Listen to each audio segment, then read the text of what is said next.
Welcome to the show. I'm your host, Travis Lance Sosa, aka the Las Vegas Kid. Mr. Joseph, I have a question for you. Sock it to me. I heard you spent some time training in China. I sure did. Trained a lot of people. I can imagine. I'm fascinated about table mucking.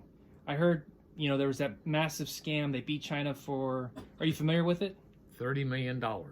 Yes, I am. Very familiar. I was called over to examine the cards and the film and tell them what happened. Wow. Since we have you in the studio today, I've got to ask, how are your table mucking skills? Well, okay, I'm one of those people that put in over 100 hours because I knew there's no room for error, not one. And as long as the table's got a cushion on top of it, I can't lose because it's almost impossible for me not to do the muck. Yeah. So, if you were to table muck today, you think you could show us something? I think I could do that. Even though I'm an old man, I've been in the business for 50 years. My hands aren't what they used to be, but I will definitely try.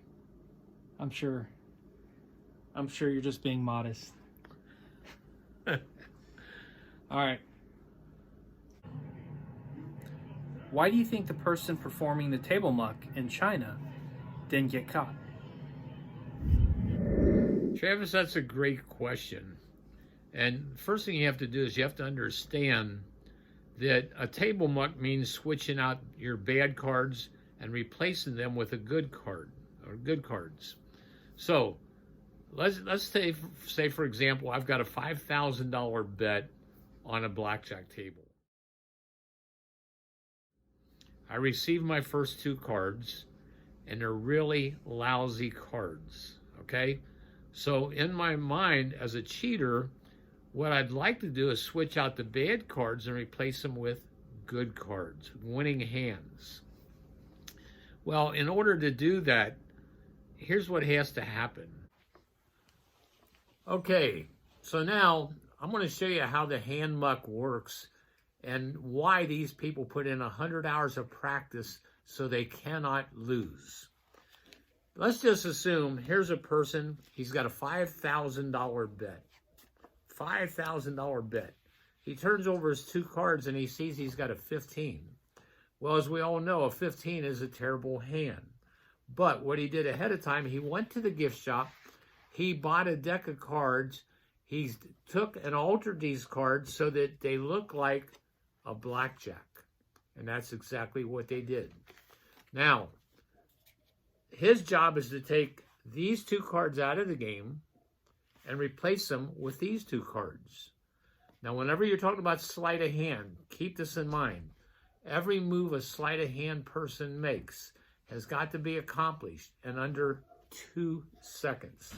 Once again, we're going to take the bad cards, we're going to take them out of the game. Now, he's got the cards from the gift shop. Now, again, watch this.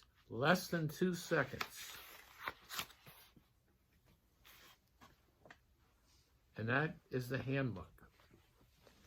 That's why it's so important to have the knowledge of how this whole thing works. But see, here's something that people in every casino needs to understand. Playing cards are never, never, never, ever allowed to be taken out of sight. And yet, when I turn these deck hands over, they are out of sight, and not one person says a thing. If somebody said, wait a minute, turn over your hand, let me look, they're going to find out they're being cheated. Thank you for watching. Be sure to like, comment, and subscribe for more content. I'm out.